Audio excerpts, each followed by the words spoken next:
পূর্বস্থলী ২ নম্বর ব্লকের নিমদহ পঞ্চায়েতের অন্তর্গত উকরা এলাকায় গতকাল বিদ্যুৎ দপ্তরের কর্মীদের মারধরের ঘটনায় গ্রেপ্তার এক ব্যক্তি।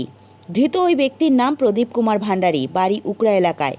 গতকাল বিদ্যুৎ দপ্তরের কর্মীরা ওই এলাকায় কাজ করতে গেলে তাদেরকে এলাকার স্থানীয় মানুষ এবং ধৃত ব্যক্তি মারধর করে, এমনই অভিযোগ দায়ের হয় বিদ্যুৎ দপ্তরের পক্ষ থেকে পূর্বস্থলী থানায়। তারপরে পূর্বস্থলী থানার পুলিশ ওই ব্যক্তিকে গ্রেপ্তার করে আজ কালনা আদালতে পাঠায়।